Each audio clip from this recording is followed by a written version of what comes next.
Today, I want to talk with you about a hidden struggle that I believe many INFJs have. Hey everybody, Sam here, editing Sam here from the future. After I filmed this video, I sadly discovered that my focus was out of focus. And honestly, I'm a busy mum. I don't have time to record this again.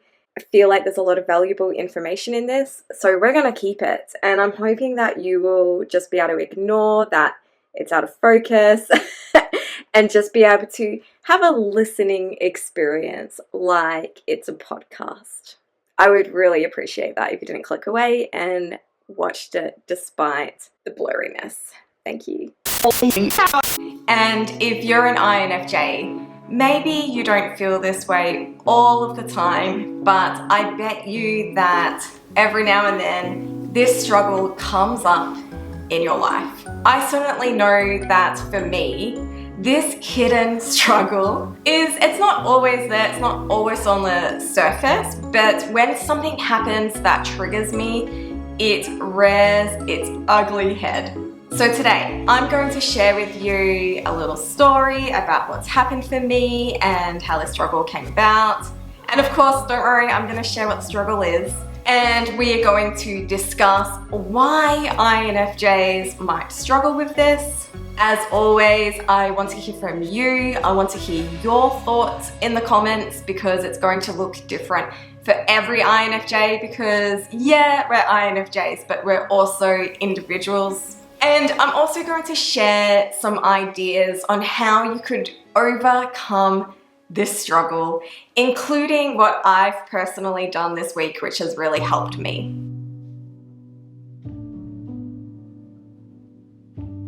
Hello everybody, if you're new here, I'm Sam and I'm an Australian-based online counsellor for INFJs, for introverts, for empaths, gentle souls, neurodivergent people. And on this channel, we talk about all of those things. So if that sounds like something that you would be interested in, I would be so grateful if you could please subscribe to my channel. What has happened for me in this past week, or even the past couple of weeks, to be honest? I have found that on my YouTube channel, I've had a few videos that have been performing really well. Now, when a YouTube video goes well, I find what happens is I get more traffic to my website, people are checking out more of my services and what I have to offer. And with that comes the natural thing of people booking in to have a counseling session with me, which I'm incredibly grateful for. I'm always so grateful when I have new clients that come to me, that find me, and I think you're all amazing. So please, if you do want counseling, book a session in with me. I also find that when I start getting traction on YouTube videos or on my Instagram account, I begin being seen by other companies and organizations, and I was nominated for an award this week, which was just really exciting. And I have more people reaching out for sponsorships and wanting to give me product or whatever. So this is all obviously like really exciting stuff, and I'm not complaining that this has happened, like not at all. But what I find happens as I reach a new milestone in my business, my foundations begin to feel a little bit wobbly. I start to feel a little bit like unstable and wondering when the shoe is going to drop. Yesterday, I received 2 comments. And you know what? They weren't bad comments, but it triggered in me this hidden struggle that INFJs can have. The first comment I got, which if you're the person who wrote this comment, like I honestly, like totally fine, you wrote it in a really beautiful way and it wasn't even a bad comment. It was simply asking me what my qualifications are.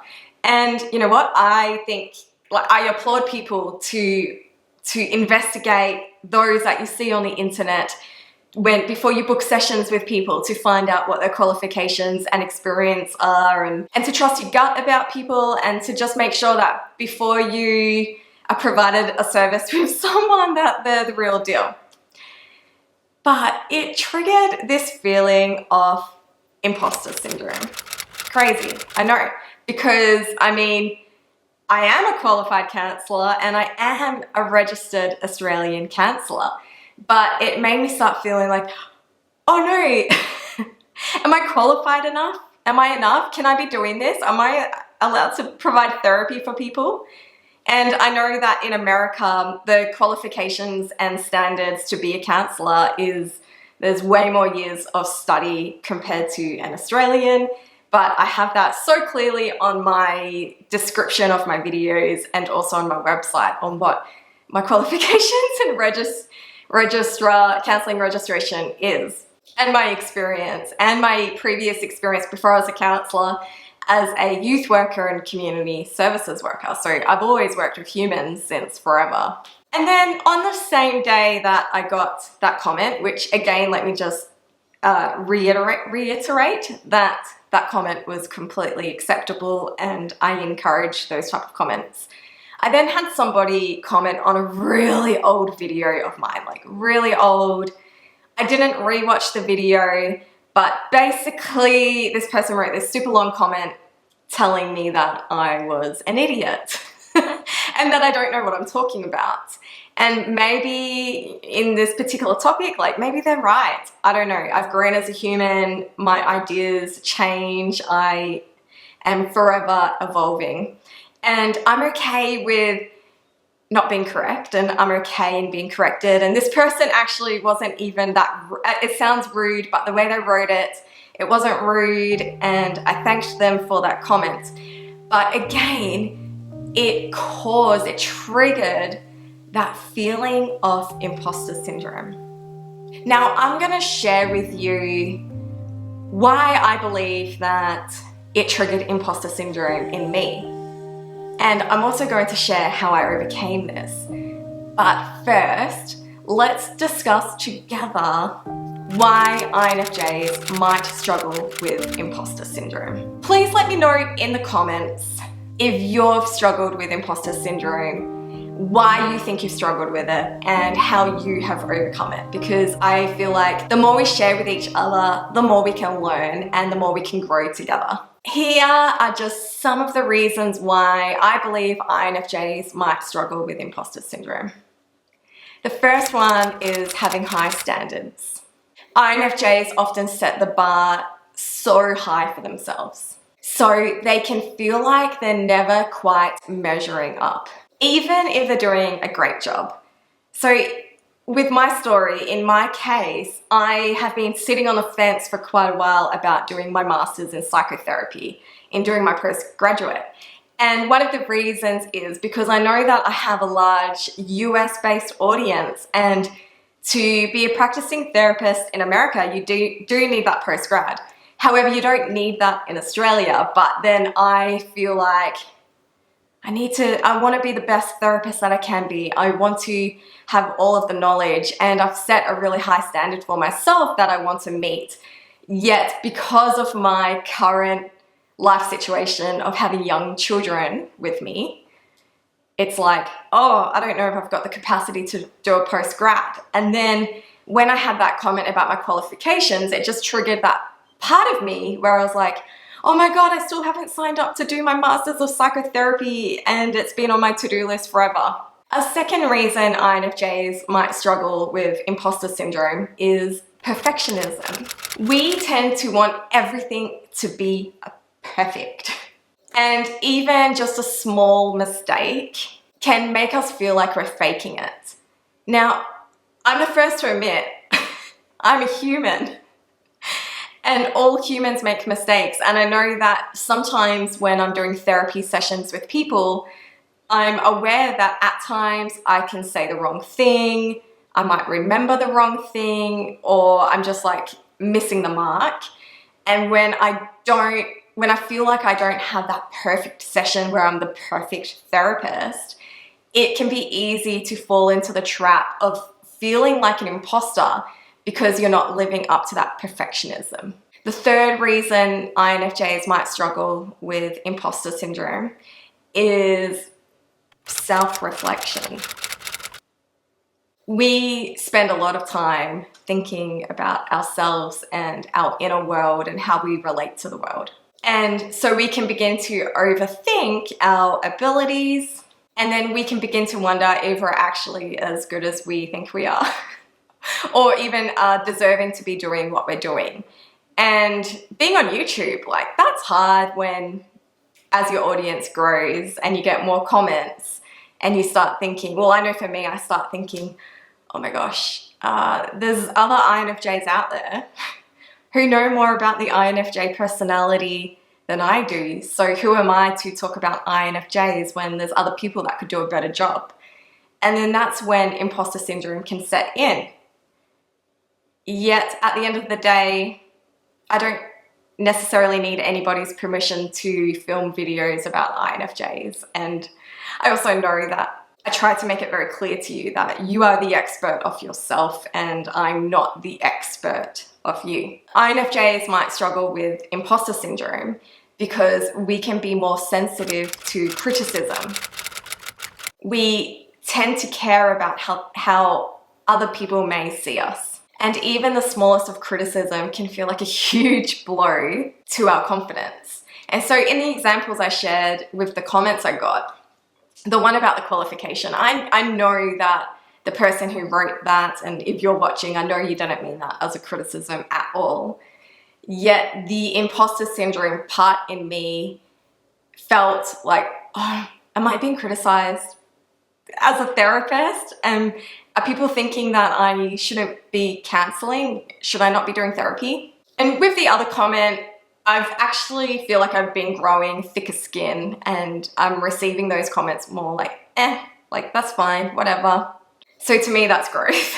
But yeah, let me know, do you feel like you have a sensitivity to criticism? And this is just a question, this is not a fact. But I do know that people who are neurodivergent, and remember, I'm not saying INFJs are neurodivergent, but we've had the discussion before about if INFJs, maybe they're neurodivergent. But neurodivergent people, not everybody, but some people can have a thing called rejection sensitivity dysphoria. And I feel like that criticism can perhaps trigger that rejection sensitivity. Sometimes in our little brains, we can start thinking that criticism equals rejection, which is definitely not the case. And we need to remind ourselves that it's okay for people to be critical of us. It's okay to receive criticism because criticism is what is going to push us and motivate us to be better and to also grow as a person. INFJs might struggle with imposter syndrome because they feel like an outsider. INFJs, you, me, we, most of the time feel like we don't quite fit in. And then that can cause us to doubt ourselves and wondering if we really deserve success. So the award that I was nominated for was, I think it's called the Australian Business Enterprise 2025 Award. And when I received this nomination, I was like, what? Me? Why? Like, there are so many better businesses out there. Like, why me? INFJs might struggle with imposter syndrome because of the fear of vulnerability. What I mean by this is we don't always share our doubts.